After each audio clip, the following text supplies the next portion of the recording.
नमस्कार, आप देख रहे हैं राष्ट्र प्रथम। आपके साथ मैं हूं तुषार शर्मा। बुलेटिन की शुरुआत करेंगे हेडलाइंस के साथ। आज जोधपुर दौरे पर पहुंचेंगे अशोक गहलोत। 8 रुपए में भरपेट खाना देने वाली योजना का करेंगे शुभारंभ। मुख्यमंत्री अशोक गहलोत और सचिन पायलट के बीच मचा घमासान। चांदा ने सचिन पायलट पर बोला जुबानी हमला। कहा उनके समर्थक 2 साल से सोशल मीडिया पर दे रहे गाली। पीएम मोदी के जन्मदिन पर लोकसभा अध्यक्ष का तोहफा। स्वास्थ्य कैंपों का किया शुभारंभ। मिलेगी सुविधा। किसान आंदोलन में अंतरराष्ट्रीय ताकतों का हाथ। एमएसपी कमेटी के सदस्य कृष्णवीर चौधरी का आरोप। अब खबरें जानेंगे विस्तार से। आपको बता दें कि राजस्थान के मुख्यमंत्री अशोक गहलोत, विधानसभा अध्यक्ष सीपी जोशी और नगरीय विकास मंत्री शांति धारीवाल और राजस्थान क्रिकेट एसोसिएशन के अध्यक्ष वैभव गहलोत और 18 सितंबर रविवार यानी कि आज जोधपुर के 1 दिवसीय दौरे पर रहेंगे। वो इस दौरान जोधपुर में चल रहे विकास कार्यों की जानकारी लेंगे और जोधपुर में कई कार्यक्रमों में हिस्सा भी लेंगे। सीएम गहलोत के दौरे को लेकर प्रशासन ने तैयारियां पूरी कर ली हैं। सीएम गहलोत रविवार को विशेष विमान से सुबह 10:30 बजे जोधपुर एयरपोर्ट पहुंचेंगे। एयरपोर्ट से सीधे 11 बजे डालीबाई चौराहा स्थित अमृतम पैलेस में जैन इंटरनेशनल ट्रेड द्वारा आयोजित नेशनल यूथ कॉन्क्लेव को समापन समारोह में हिस्सा लेंगे। बता दें कि सीएम गहलोत 12 बजे सोजती गेट स्थित पुराना नगर निगम ऑफिस में प्रदेश में नवीन 642 इंदिरा रसोइयों के शुभारंभ समारोह में शामिल होंगे। बता दें कि इंदिरा रसोइयों के जरिए गरीबों को 8 रुपए में भरपेट शुद्ध भोजन दिया जाएगा। सीएम गहलोत बरकतुल्ला खास स्टेडियम के नवीनीकरण कार्य का लोकार्पण भी करेंगे। इस कार्यक्रम की भव्य तैयारियां भी की गई हैं और समारोह की अध्यक्षता राजस्थान विधानसभा के अध्यक्ष डॉक्टर सीपी जोशी करेंगे। इस अवसर पर नगरीय विकास मंत्री शांति धारीवाल, राजस्थान क्रिकेट एसोसिएशन के अध्यक्ष वैभव गहलोत और शहरी विधायक मनीष तिवारी और मनीष पवार उपस्थित रहेंगे उनके साथ। राजस्थान में कांग्रेस में अंदरूनी कलह किसी से छिपी नहीं है। मुख्यमंत्री अशोक गहलोत और सचिन पायलट के बीच मचा घमासान जग जाहिर है और इन सब के बीच ये तमाम बातें सामने आ रही हैं। बता दें जिससे सवाल किया गया और साथ ही सचिन पायलट को मुख्यमंत्री ना बनाने से कांग्रेस को फायदा हुआ या नहीं, ये भी एक सवाल खड़ा हो गया। दरअसल राजस्थान कांग्रेस ने चल रही कलह खत्म होने का नाम नहीं ले रही। राजस्थान के मुख्यमंत्री अशोक गहलोत और सचिन पायलट के बीच व्हाट्सएप की जंग जारी है। जहां एक तरफ सचिन पायलट और उनके समर्थक उनके मुख्यमंत्री बनाए जाने की मांग करते हैं, तो वहीं दूसरी तरफ मुख्यमंत्री अशोक गहलोत इस बात पर जोर दे रहे हैं कि उनका उम्मीदवार ही राजस्थान का नया मुख्यमंत्री बने। बता दें कि राजस्थान में अगले साल विधानसभा चुनाव होने वाले हैं और इससे पहले राजस्थान में मुख्यमंत्री अशोक गहलोत की कांग्रेस पार्टी का राष्ट्रीय अध्यक्ष बनाने की संभावनाओं के बीच मुख्यमंत्री की कुर्सी को लेकर गहलोत और पायलट गुट के बीच जुबानी जंग तेज हो गई है। बता दें कि राजस्थान के स्वास्थ्य मंत्री पारसादी लाल मीणा ने ही हाल ही में सचिन पायलट का नाम लिया, बगैर उन्हें बाहरी नेता बताया है।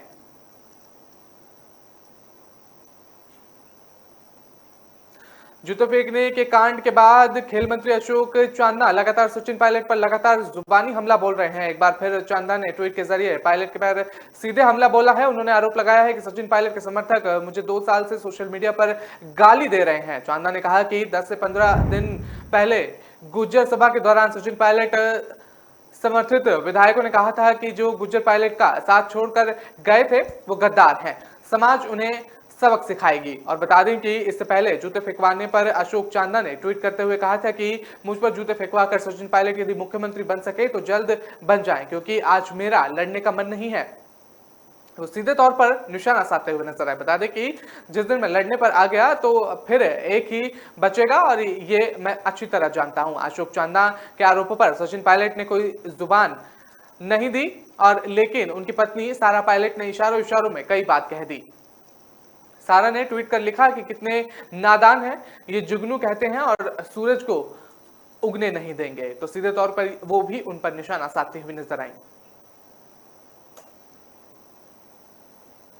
प्रधानमंत्री नरेंद्र मोदी के 72वें जन्मदिन पर लोकसभा अध्यक्ष ओम बिरला ने शनिवार को अपने संसदीय क्षेत्र राजस्थान के कोटा बूंदी के लोगों को बेहतर स्वास्थ्य और शिक्षा सुविधाओं का तोहफा दिया। एक और जहां उन्होंने बूंदी के नवाना से कोटा बूंदी के पंचायत क्षेत्रों में लगने वाले स्वास्थ्य जांच शिविरों का शुभारंभ किया, तो वहीं बच्चों के लिए स्वास्थ्य जांच अभियान की घोषणा भी की। आपको बता दें कि नवाना के इंदिरा उच्च माध्यमिक स्कूल में आयोजित कार्यक्रम की शुरुआत लोकसभा अध्यक्ष ने प्रधानमंत्री को जन्मदिन की शुभकामनाएं देने के साथ की। उन्होंने कहा कि प्रधानमंत्री मोदी चाहते हैं कि देश का प्रत्येक नागरिक स्वस्थ रहे और ताकि वो देश के विकास में अपना संपूर्ण योगदान दे सके।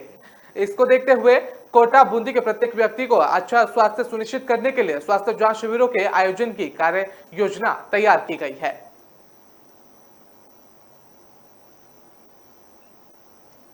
भरतपुर पहुंचे एमएसपी कमेटी के सदस्य कृष्णवीर चौधरी ने किसान आंदोलन में अंतर्राष्ट्रीय ताकतों का हाथ बताया है। बता दें कि न्यूनतम समर्थन मूल्य की गारंटी के लिए भारत सरकार की बनाई कमेटी के सदस्य कर्णवीर ने आज प्रेस वार्ता में कई बातों का सामने रखा। आपको बता दें कि कृष्णवीर ने कहा कि देश के कृषि कानूनों को पंजाब की स्थिति देखकर सरकार ने वापस लिया। आपको बता दें उन्होंने ये कहा है कि पंजाब बॉर्डर सटे हैं और पंजाब के हालात को देखते हुए उनका भी डर लगता है। पंजाब की दिक्कत भारत के लिए बहुत बड़ी समस्या बन जाती है। उन्होंने आरोप लगाया है कि गुमराह कर पंजाब की दुर्गति की जा रही थी और दुर्गति से पंजाब को बचना था, इसलिए कृषि कानून वापस लेने का उद्देश्य सिर्फ पंजाब था, क्योंकि राष्ट्रीय पहले होता है। और कृष्णवीर चौधरी ने कहा कि 26 जनवरी को देश का अपमान हुआ और राष्ट्र बड़ा होता है, व्यक्ति बड़ा नहीं होता। सरकार बड़ी होती है और देश बड़ा होता है।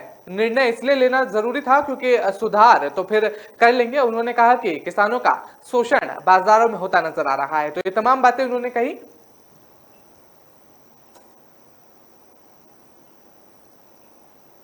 फिलहाल वक्त तो चला एक छोटे से ब्रेक का। खबरों का सिलसिला लगातार जारी रहेगा।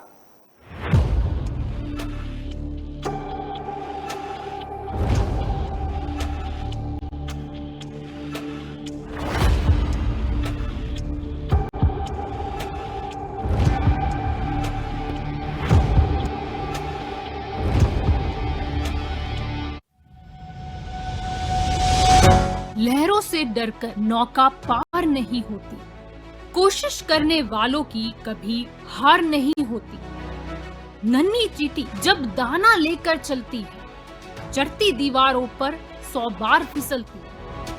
मन का विश्वास रगों में साहस भरता है, चढ़कर गिरना गिरकर चढ़ना न अखरता है। आखिर उसकी मेहनत बेकार नहीं होती, कोशिश करने वालों की कभी हार नहीं होती। डुबकी या सिंधु में गोताखोर लगाता है, जा जाकर खाली हाथ लौट कर आता है। मिलते नहीं सहज ही मोती गहरे पानी में, बढ़ता 2 गुना उत्साह इसी हैरानी में। मुट्ठी उसकी खाली हर बार नहीं होती, कोशिश करने वालों की कभी हार नहीं होती। असफलता एक चुनौती है, इसे स्वीकार करो। क्या कमी देखो और सुधार करो। जब तक न सफल हो नींद चैन को त्यागो, तब मैदान छोड़कर मत भागो। तो कुछ किए बिना ही जय जयकार नहीं होती, कोशिश करने वालों की कभी हार नहीं होती। कुछ नया करो।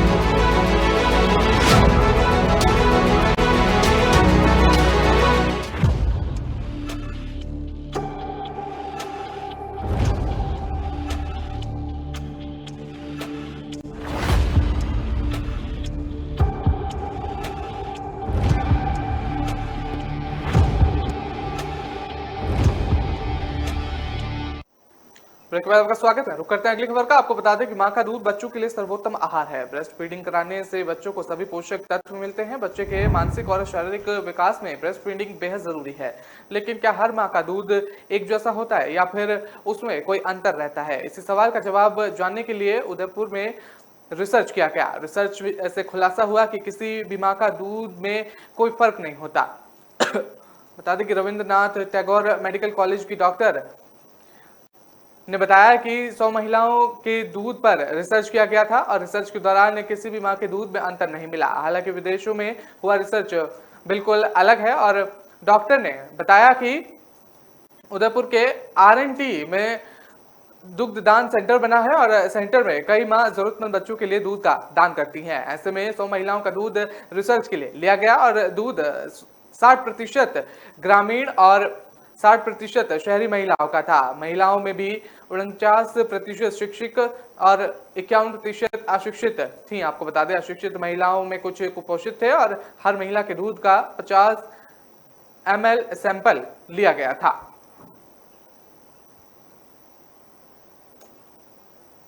राजस्थान के कोटा मंडल में 12 कोटा से होकर गुजरने वाली कुछ ट्रेनों को 15 दिनों के लिए निरस्त कर दिया गया है। यहां जबलपुर जोन की एक से न्यू कटनी जंक्शन से कैबिन पर इंटरकॉलिंग कार्य के चलते अन्य ट्रेनों को निरस्त कर दिया गया है। अब यात्रियों को आगामी 15 दिनों के दौरान विभिन्न स्टेशनों से लंबी दूरी की यात्रा शुरू करने की परियोजना बनाने से पहले ट्रेनों की जानकारी अच्छे से लेनी होगी। बता दें कि कोटा मंडल से बड़ी संख्या में धार्मिक यात्रा देश प्रदेश सहित अन्य प्रदेशों की यात्रा भारी संख्या में यात्रा करते हैं। बता दें कि जबलपुर, भोपाल और कोटा मंडल से गुजरने वाली 46 ट्रेनों को निरस्त कर दिया गया है और 12 ट्रेनों का रास्ता बदला गया है। प्रतिदिन चलने वाली सभी ट्रेनों का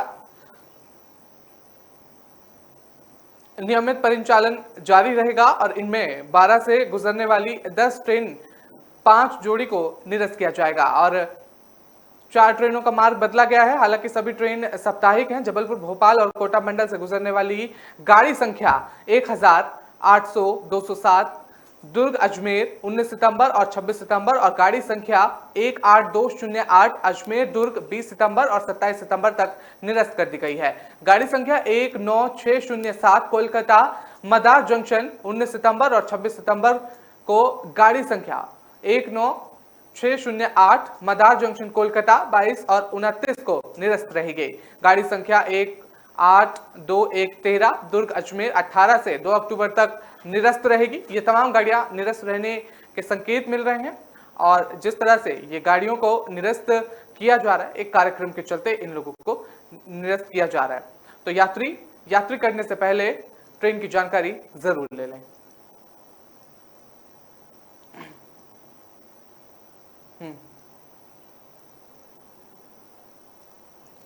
फिलहाल वक्त तो चला एक छोटे से ब्रेक का। खबरों का सिलसिला लगातार जारी रहेगा।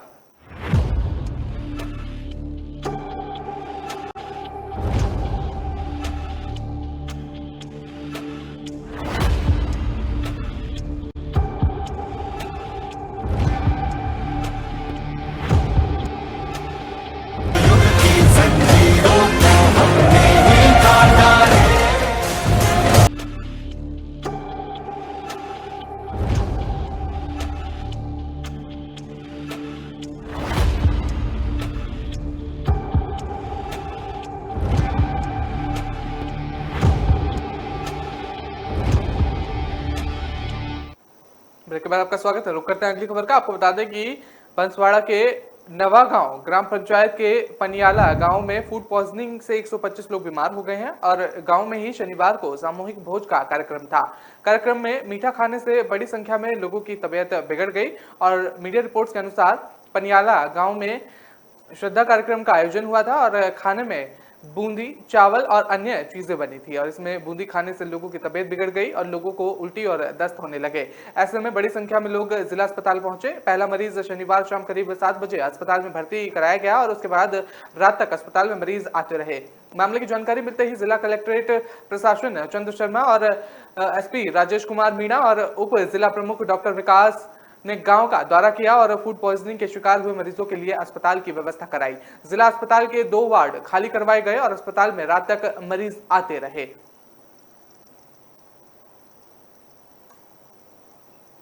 राजस्थान कांग्रेस के नेताओं के बीच अब तक चल रही जुबानी जंग अब धक्का मुक्की तक पहुंच गई है। शनिवार को कांग्रेस मुख्यालय में नए पीसीसी सदस्यों की बैठक से सेवा दल संगठनों के 2 वरिष्ठ नेता आपस में भिड़ गए और इसके बाद दोनों के बीच जमकर धक्का मुक्की भी हो गई। कुछ देर बाद मौके पर मौजूद नेताओं ने बीच बचाव कर झगड़ा शांत करवाया। अब इस विवाद का वीडियो सोशल मीडिया पर धड़ल्ले से वायरल भी हो रहा है। बता दें कि सेवा दल के नेताओं का कांग्रेस का अनुशासित सिपाही माना जाता है लेकिन जयपुर पीसीसी में मोहन ने होने वाली बैठक से पहले ये सिपाही अपना अनुशासन भूल गए थे। बताया जा रहा है कि बैठक की व्यवस्थाओं को लेकर कांग्रेस सेवा दल के सचिव हरिकृष्ण तिवारी की ड्यूटी लगाई गई थी और उनके पास बैठक में शामिल होने की अनुमति नहीं थी और इसके बाद भी वो अंदर पहुंच गए। सेवा दल के प्रदेश सचिव सुंदर जैन ने बाहर निकाला गया और इसकी वजह से नाराज हो गए और दोनों में झगड़ने लगे। और बता दें, कहा सुनी से शुरू हुआ विवाद गाली गलौच होते हुए हाथापाई तक पहुंच गया। इस दौरान वहां मौजूद नेताओं ने इसका वीडियो बना लिया और ये पूरी घटना तब की है जब बैठक में शामिल होने के लिए नेता आ रहे थे। इस दौरान कुछ नेताओं ने कहा सार्वजनिक रूप से तो भद्र मत पिटवाइए, बाहर कैमरे हैं। जी हाँ, बता दें ये उस दौरान की ये विवाद है और बता दें इसके बाद ही दोनों नेता नहीं माने और एक दूसरे से झगड़ने लगे। हालांकि कुछ देर बाद नेताओं ने दोनों को अलग कर मामला शांत भी करवा दिया। बता दें कि वीडियो सोशल मीडिया पर इसका धड़ल्ले से वायरल भी हो रहा है।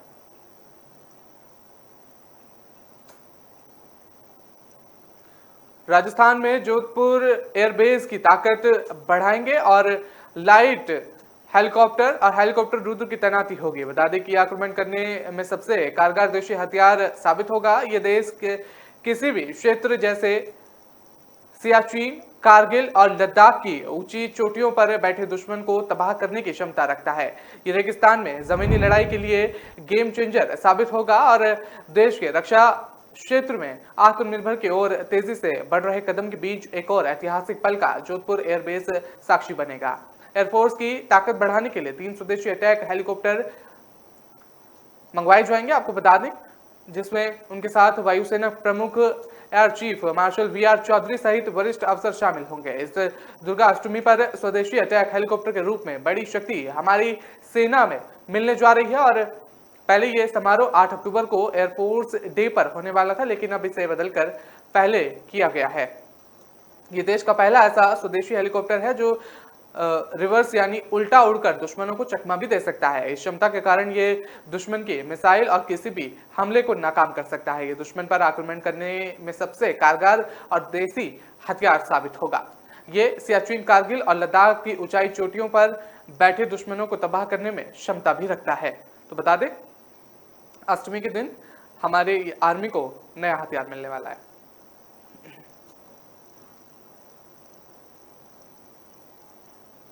राजस्थान के मुख्यमंत्री अशोक गहलोत ने जयपुर में आयोजित समारोह में केशकला बोर्ड के प्रतीक चिन्ह का लोकार्पण किया और सीएम ने कहा कि राज्य सरकार ने गौशाला और महत्व और इससे जुड़े लोगों के सामाजिक आर्थिक विकास के लिए केशकला बोर्ड का गठन किया और राज्य सरकार संवेदनशील, पारदर्शी और जवाबदेह प्रशासन के संकल्प के साथ पूरे प्रदेश के चहुमुखी विकास और आमजन के कल्याण के लिए कार्य कर रही है। हर समाज, हर वर्ग को राज्य सरकार की कल्याणकारी नीतियों और कार्यक्रमों का लाभ मिल रहा है। किसान, पशुपालन, मजदूर, महिला, युवा, बालिका और वरिष्ठ आदि वर्गों के लिए अनेक योजना और कार्यक्रम चलाए जा रहे हैं। समारोह में प्रदेश भर से आए सेन समाज के प्रतिनिधिमंडल ने केशकला बोर्ड के गठन के लिए सीएम गहलोत का आभार भी जताया। बता दें कि केशकला बोर्ड अध्यक्ष महेंद्र गहलोत ने सेन समाज की ओर से सूत की माला और साफा पहनकर मुख्यमंत्री का अभिनंदन किया। बता दें कि उन्होंने केशकला बोर्ड गठन के लिए मुख्यमंत्री का आभार व्यक्त किया और इस दौरान राजगढ़ भैरव धाम के उपासक चपलाल ने मुख्यमंत्री को सेन जी महाराज की प्रतिमा भेंट की और सीएम ने सेन समाज से आग्रह किया कि वो मजबूत और नेक इरादों के साथ केशकला बोर्ड और इसकी गतिविधियों का संचालन करें। बता दें कि समाज की प्रगति में सरकार की ओर से कोई कमी नहीं आने देंगे। ये तमाम बातें उनकी तरफ से सामने आ रही हैं और साथ ही सीएम वहां पर मौजूद थे और उनका जोरदार स्वागत भी हुआ।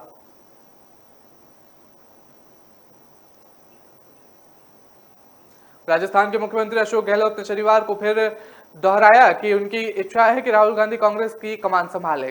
गहलोत की इस बात का पार्टी के प्रदेश अध्यक्ष और अन्य प्रतिनिधियों ने हाथ उठाकर समर्थन किया। गहलोत यहां राजस्थान प्रदेश कांग्रेस कमेटी के प्रतिनिधियों की बैठक को संबोधित कर रहे थे। पार्टियों के प्रवक्ता के अनुसार मुख्यमंत्री गहलोत ने कहा कि उनकी भावना है कि राहुल गांधी कांग्रेस के अध्यक्ष बनकर पार्टी की कमान संभाले, जिस पर प्रदेश अध्यक्ष डोटासरा ने उनका समर्थन किया और उपस्थित सभी नवनिर्वाचित प्रतिनिधियों ने समर्थन में हाथ उठाए। बता दें, इससे पहले राजस्थान प्रदेश कांग्रेस कमेटी के प्रतिनिधियों की बैठक में पार्टी का प्रदेश अध्यक्ष और राजस्थान से अखिल भारतीय कांग्रेस कमेटी के प्रतिनिधि चुनने का अधिकार पार्टी के राष्ट्रीय अध्यक्ष को देने का प्रस्ताव पारित किया गया।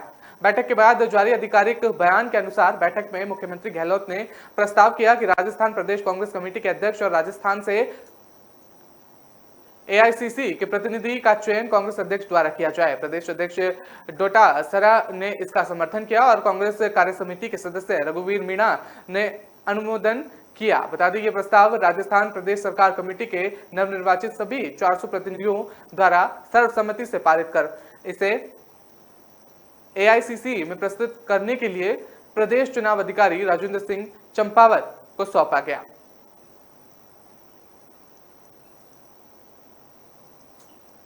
राजस्थान में विधानसभा चुनाव 2023 के अंत में होने जा रहे हैं और चुनाव की तैयारियों में सभी पार्टियां जुट चुकी हैं। राष्ट्रीय लोकतांत्रिक पार्टी के सुप्रीमो और नागौर सांसद हनुमान बेनीवाल आज 3 बजे सर्किट हाउस जोधपुर में मीडिया से रूबरू हुए। उन्होंने लंबी बीमारी से गायों को हो रही मौत को लेकर गहलोत सरकार और केंद्र सरकार पर निशाना साधा।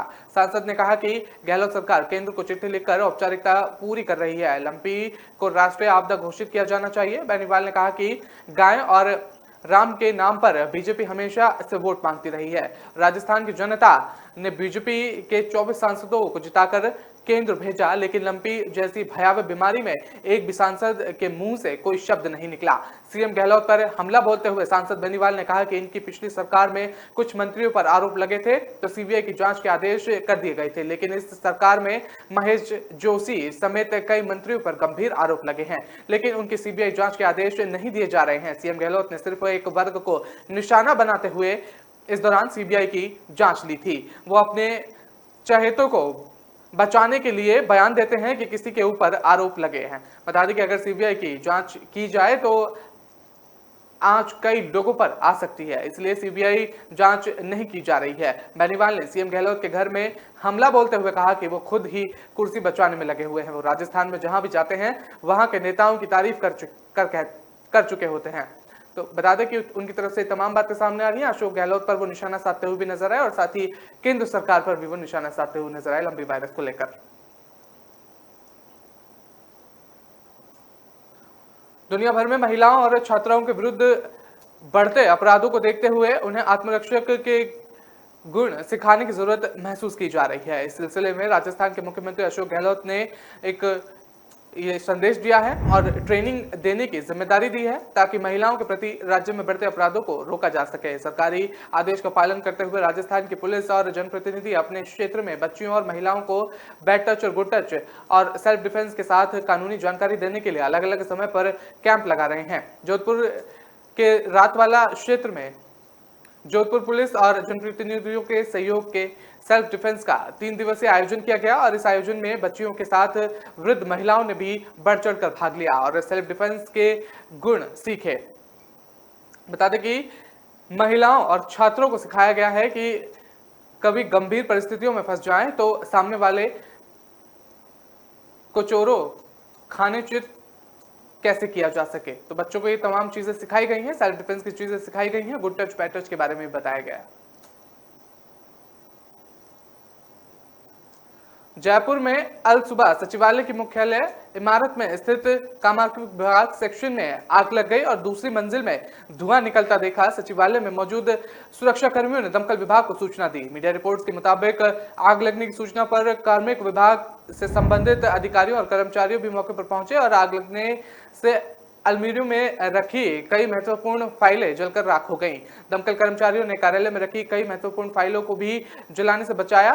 वहीं सचिवालय के सुरक्षा अधिकारियों ने एफएसएल टीम को मौके पर बुलाया और एफएसएल टीम ने राख हो चुकी दस्तावेज के साक्ष्यात एकत्रित किए। बता दें कि प्राथमिक दृष्टया शॉर्ट सर्किट के चलते आग लगने की संभावना जताई जा रही थी और कार्मिक विभाग के जिस कार्यालय में आग लगी थी वहां पर राजस्थान के तमाम बायोक्रिटिक्स और गैजेट्स का रिकॉर्ड रखा जाता है। तो बता दें कि शॉर्ट सर्किट आग लगने की वजह बताई जा रहा था।